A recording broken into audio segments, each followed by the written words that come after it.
So when most people tune and upgrade their engine, they focus on the stuff under here. They look to make as much power as possible. But we need to think about the transmission, the gearbox, particularly if you've got a DSG transmission, because there are factory limits that have been set to protect the gearbox. If we put too much torque through the gearbox, it's just going to shred itself into a million pieces, and that's a very expensive jigsaw puzzle to sort out.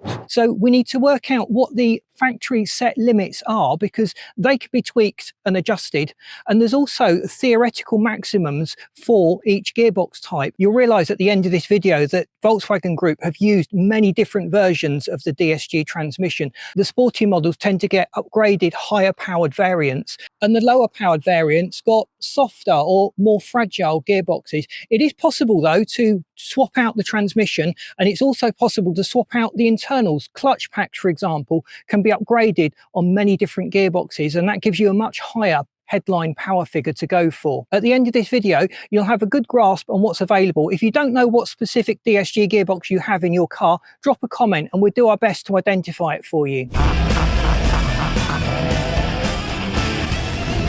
People often think about pushing the power of their engine as high as they can, but they don't always think about the transmission. And if you've got a dynamic shift gearbox, a DSG or a dual clutch transmission, it's important.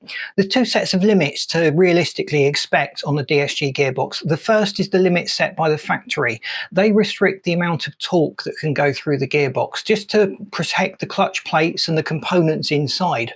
Now, that doesn't mean you can't increase the power. Even if the car was at the limit of the power, you can spike the power earlier in the RPM range and have that torque delivered over a longer part of the RPM band. So it doesn't limit your options too much, but it is a bit of a pain having that limitation there, and it's set to protect the transmission. But it is possible to remap the Multitronic gearbox brain and up these limits, so you've got a little bit more to play with. And it's also possible to uprate components within the transmission to hit those headline power figures. I'm going to try and cover all of the DSG gearboxes from the Volkswagen Group, but there are going to be some exceptions. There's some regional variations, and there were a couple of experimental gearboxes.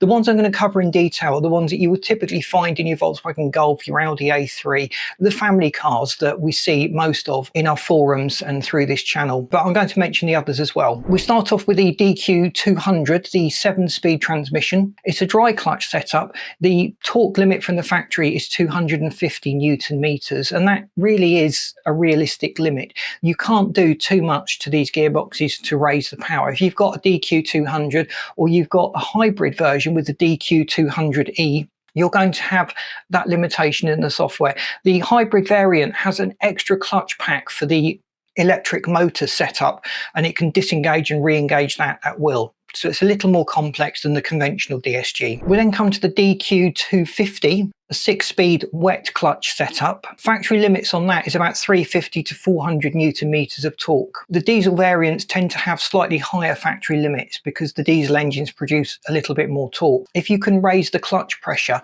and adapt the software, you should be able to see about 550 Newton meters of torque to 600 Newton meters of torque on that gearbox without overly stressing the components. The DQ380, a 7-speed, we don't tend to see many of those. I think it was aimed at the Chinese market. It comes with a factory limit of 400 Newton meters of torque. With software adaptation, you can probably increase that to about 600 Newton meters. Now, I know some tuners have pushed it to 700 Newton meters of torque.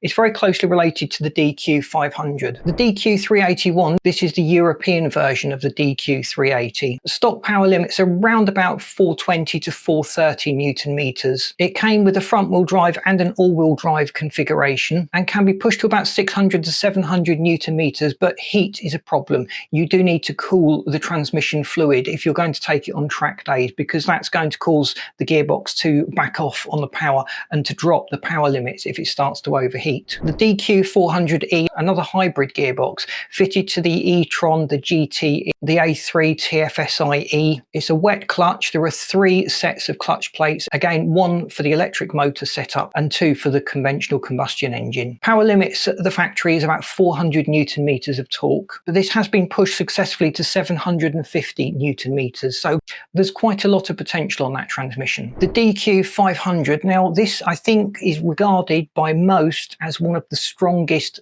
transverse transmissions available from the Volkswagen group. It copes easily with 600 Newton meters, that's the factory software limit, but that can be pushed. If you were to uprate the clutch packs inside, there's no reason why you can't see an excess of 1000 Newton meters of torque pushed through this transmission. You'll typically find this gearbox fitted to the RS3 models. This was then evolved into the DQ380, but this was a cancelled project. I don't think it ever got to see full production, but it would have been interesting to see if the factory torque spec of this at 500 Newton meters, at 600 Newton meters could be extended like its predecessor, the DQ500. You've then got the DL382, which goes with the longitudinal engine setup. Again, it's a wet clutch. You have a factory limit of somewhere between 400 and 500 Newton meters of torque, depending on the model and the variant it was fitted to. In the software, you can raise the clutch pressure and effectively increase the ability of this gearbox to cope with torque approaching 550 to 650 Newton meters.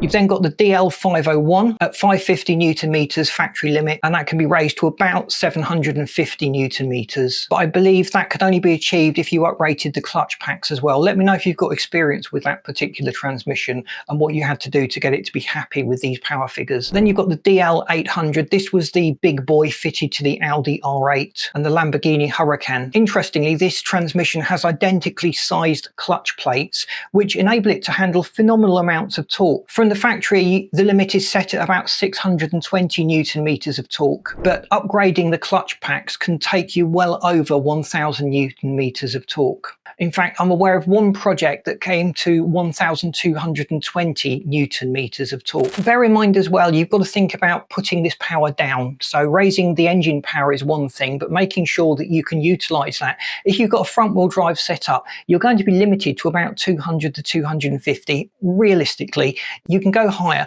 but the car becomes very difficult to drive in traffic. Understanding where the DSG limits are will also save you from lots of expensive repairs. You should really look at your project as a whole rather than just bolting extra power onto the engine. Think about the transmission and getting that power down on the road, because that's where it actually counts. I hope you found this video useful and informative. Let me know in the comments which version of the transmission you have, and I can tailor future videos to that specific transmission and give you some ideas on getting more power out of your car, or just being able to enjoy the car more fully and reliably. If you've enjoyed the video, please boot that like button. If you haven't subscribed to the channel, please do so. And I've lined up this video that will help you to get a little bit more out of your engine, and this playlist as well if you're looking for performance mods that are relatively simple to do but give you quite an effective uplift in power. Thanks for watching. See you in these next videos.